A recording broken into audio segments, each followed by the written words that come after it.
ನಮಸ್ಕಾರ ಎಲ್ಲರಿಗೂ. Simple cook with ಸುಶಾನ YouTube ಚಾನಲ್ಗೆ ನಿಮ್ಮೆಲ್ಲರಿಗೂ ಸ್ವಾಗತ.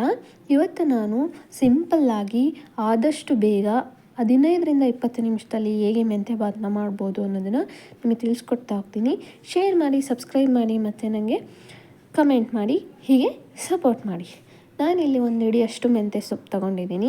ಅದ್ರ ಜೊತೆಗೆ ನಾನಿಲ್ಲಿ ಮೇಯ್ನ್ ತೊಗೊಂಡಿರೋದು ಸ್ವಲ್ಪ ಪುದೀನ ಸೊಪ್ಪು ಮತ್ತು ಕೊತ್ತಂಬರಿ ಸೊಪ್ಪು.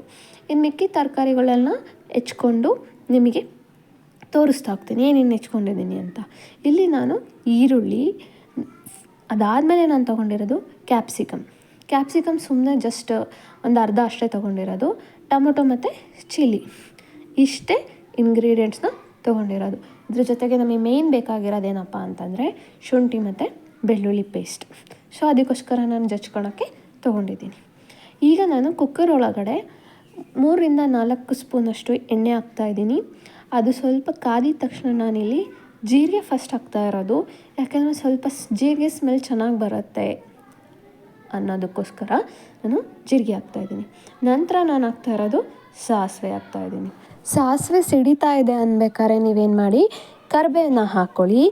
ಅದರಲ್ಲಿ ನಾನು ತೊಗೊಂಡಿರೋದು ಇವತ್ತು ಹಸಿ ಕರಿಬೇವು. ಇದು ಸ್ವಲ್ಪ ಚೆನ್ನಾಗಿದೆ, ನಾಟಿ ಕರಿಬೇವು ಥರ ಸ್ಮೆಲ್ ಚೆನ್ನಾಗಿರುತ್ತೆ, ಅದಕ್ಕೋಸ್ಕರ ನಾನು ಎಣ್ಣೆಗೆ ಹಾಕ್ತಾಯಿದ್ದೀನಿ. ಸೊ ನೆಕ್ಸ್ಟ್ ಹಾಕ್ತಾ ಇರೋದು ನಾನು ಮೆಣಸಿನ್ಕಾಯಿ ಹಾಕ್ತಾಯಿದ್ದೀನಿ. ಸೊ ಮೆಣಸಿನ್ಕಾಯಿ ಬಾಡಿಸ್ಕೊಳ್ಳಿ ಚೆನ್ನಾಗಿ. ಒಂದು ಸ್ವಲ್ಪ ಎಣ್ಣೆಯಲ್ಲಿ ಅದರದ್ದು ಬಾಡಿದ್ಮೇಲೆ ಅದು ಖಾರ ಬಿಟ್ಕೊಂಡಾದ್ಮೇಲೆ ನೀವು ಶುಂಠಿ ಬೆಳ್ಳುಳ್ಳಿ ಪೇಸ್ಟ್ನ ಹಾಕಿ. ಶುಂಠಿ ಬೆಳ್ಳುಳ್ಳಿ ಪೇಸ್ಟು ಇವತ್ತು ನಾನು ಈರುಳ್ಳಿಗಿಂತ ಮುಂಚೆ ಯಾಕೆ ಹಾಕ್ತಾಯಿದ್ದೀನಿ ಅಂದರೆ ಆ ಘಮ ತುಂಬ ಚೆನ್ನಾಗಿ ಬರುತ್ತೆ ಅದು ಕರಿಬೇವು ಜೊತೆ ಮಿಕ್ಸ್ ಆದರೆ.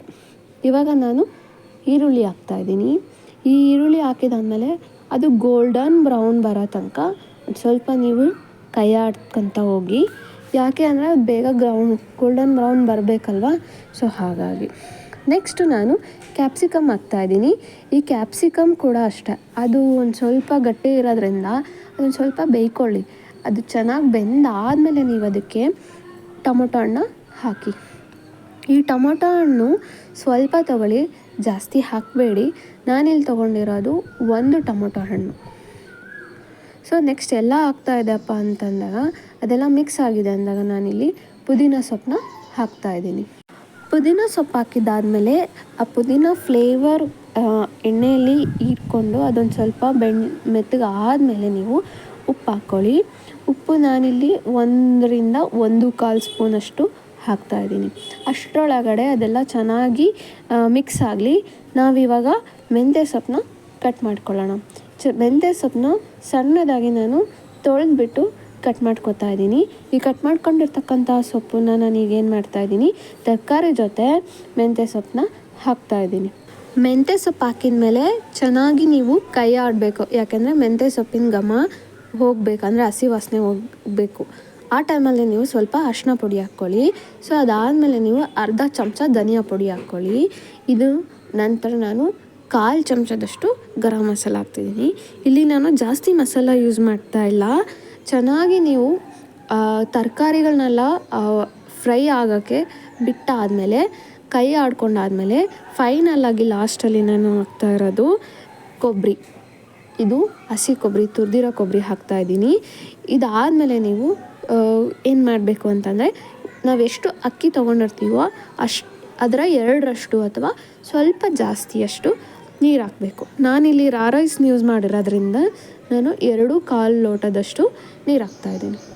ಅದಾದಮೇಲೆ ನಾನು ಕುದಿ ಬಂದಮೇಲೆ ಅಕ್ಕಿ ಹಾಕ್ತಾಯಿದ್ದೀನಿ.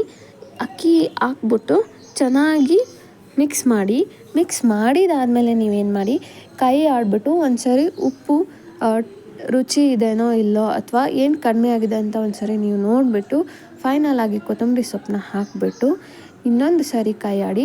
ಅದು ಕುದಿಬೇಕಾದ್ರೆ ನೀವೇನು ಮಾಡಿ, ಕುಕ್ಕರ್ನ ಮುಚ್ಚಿಬಿಡಿ. ಕುಕ್ಕರ್ ಮುಚ್ಚಿದಾದಮೇಲೆ ಇದಕ್ಕೆ ವಿಷಲ್ ಹಾಕ್ಬಿಟ್ಟು ಒಂದು 5 ಮಿನಿಟ್ಸ್ ಬಿಟ್ಟರೆ ಅದು ಕುಕ್ಕರು ಕೂಗುತ್ತೆ. 2-3 ಕೂಗಿಸ್ರಿ. ಅದಾದಮೇಲೆ ಒಂದು 10 ನಿಮಿಷ ತಣ್ಣಗಾದಮೇಲೆ ನೀವು ಮೆಂತ್ಯ ಸೊಪ್ಪನ್ನ ತೆಗೆದು ನೋಡಿದ್ರೆ ಆ ಮೆಂತ್ಯ ಸೊಪ್ಪಿನ ಸ್ಮೆಲ್ಲಿಂದು ಅರೋಮಾ, ಅದ್ರದ್ದು ಟೇಸ್ಟ್ ಎಲ್ಲ ಒಂಥರ ಬಾಯಲ್ಲಿ ನೀರು ಬರೋ ಥರ ಆಗುತ್ತೆ. ಸೊ ಇಷ್ಟು ನಾನಿವತ್ತು ಮಾಡಿರೋದು ಮೆಂತ್ಯ ಸೊಪ್ಪಿನ ಬಾತ್. ಸೊ ಇದಕ್ಕೆ ಇವಾಗ ನಾನು ಹೆಲ್ತ್ ಬೆನಿಫಿಟ್ಸ್ನ ಹೇಳ್ತಾ ಹೋಗ್ತೀನಿ. ಮೆಂತ್ಯ ಸೊಪ್ಪಿಂದ ಏನೇನು ಆರೋಗ್ಯಕ್ಕೆ ನಮಗೆ ಒಳ್ಳೆಯದಾಗತ್ತೆ ತಿನ್ನೋದ್ರಿಂದ ಅನ್ನೋದನ್ನು ಹೇಳ್ತಾ ಹೋಗ್ತೀನಿ. ನೋಡಿ ಎಷ್ಟು ಚೆನ್ನಾಗಿ ಬಂದಿದೆ ಅಲ್ವಾ. ಇದ್ರ ಜೊತೆಗೆ ಸ್ವಲ್ಪ ಉಪ್ಪಿನಕಾಯಿ ಅಥವಾ ಅದಕ್ಕೆ ಮೊಸರು ಬಜ್ಜಿ ಅಥವಾ ಖಾರ ಅಥವಾ ಯೂಸ್ ಮಾಡಿಕೊಂಡು ನೀವು ತಿನ್ಬೋದು. ನೋಡಿ ಹೇಗೆ ಬಂದಿದೆ ನಮ್ಮ ಮೆಂತ್ಯ ಸೊಪ್ಪಿನ ಮೆಂತ್ಯ ಬಾತ್ ಅಲ್ವಾ. ಓಕೆ, ಈಗ ಹೆಲ್ತ್ ಬೆನಿಫಿಟ್ಸ್ ಕಡೆ ಹೋಗೋಣ. ಈ ಹೆಲ್ತ್ ಬೆನಿಫಿಟ್ಸಲ್ಲಿ ಮೆಂತ್ಯ ಸೊಪ್ಪು ಪ್ರಾಮುಖ್ಯತೆ ಏನು ಅನ್ನೋದನ್ನು ನಾನು ನಿಮಗೆ ಇವತ್ತು 4 ಪಾಯಿಂಟ್ಸ್ ಅಷ್ಟೇ ಹೇಳ್ತಾ ಹೋಗ್ತೀನಿ. ರಿಚ್ ಇನ್ ಆ್ಯಂಟಿ ಆಕ್ಸಿಡೆಂಟ್ ಅಂದರೆ ನಿಮಗೆಲ್ಲರಿಗೂ ಆಲ್ರೆಡಿ ಗೊತ್ತಿರೋ ಥರ ನಮ್ಮ ಊಟ ಮಾಡಿರೋದು ಕೂಡ ಆಕ್ಸಿಜನ್ ಜೊತೆ ಸೇರಿಕೊಂಡಾಗ ಕೆಲವೊಂದು ಸರಿ ಅಸಿಡಿಟಿ ಆಗೋ ಚಾನ್ಸ್ ಇರುತ್ತೆ. ಸೊ ಅದನ್ನು ಕಂಟ್ರೋಲ್ ಮಾಡುತ್ತೆ. ಆಮೇಲೆ ಬ್ಲಡ್ ಶುಗರ್ ಲೆವೆಲ್ನ ಕಂಟ್ರೋಲ್ ಮಾಡುತ್ತೆ. ಆಮೇಲೆ ಜೀರ್ಣಕ್ರಿಯೆ ಜಾಸ್ತಿ ಅಂದರೆ ಕೆಲವೊಬ್ಬರಿಗೆ ಜೀರ್ಣಕ್ರಿಯೆ ಆಗ್ತಿಲ್ಲ ಅನ್ನೋರ್ಗೂ ಕೂಡ ಮೆಂತ್ಯ ಸೊಪ್ಪು ಜೀರ್ಣಕ್ರಿಯೆ ಆಗೋಕ್ಕೆ ಹೆಲ್ಪ್ ಮಾಡುತ್ತೆ. ಆಮೇಲೆ ಹಾರ್ಟ್ ರಿಲೇಟೆಡ್ ಏನೇ ನಮಗೆ ಪ್ರಾಬ್ಲಮ್ಸ್ ಇದ್ದರೂ ಕೂಡ ಅದನ್ನು ಇಂಪ್ರೂವ್ ಮಾಡೋಕ್ಕೆ ನಮಗೆ ಸಹಾಯ ಮಾಡುತ್ತೆ. ಇಷ್ಟು ಇವತ್ತಿನ ಹೆಲ್ತ್ ಬೆನಿಫಿಟ್ಸ್. ನೆಕ್ಸ್ಟ್ ನಿಮಗೆ ಇನ್ನೊಂದು ರೆಸಿಪಿಯೊಂದಿಗೆ ಸಿಗ್ತಾ ಹೋಗ್ತೀನಿ. ನನಗೆ ಸಪೋರ್ಟ್ ಮಾಡಿ, ಶೇರ್ ಮಾಡಿ, ಕಮೆಂಟ್ ಮಾಡಿ. ಟೇಕ್ ಕೇರ್ ಎಲ್ಲರಿಗೂ. ಹೀಗೆ ನನಗೆ ಸಪೋರ್ಟ್ ಮಾಡಿ. ನೆಕ್ಸ್ಟ್ ವಿಡಿಯೋದೊಂದಿಗೆ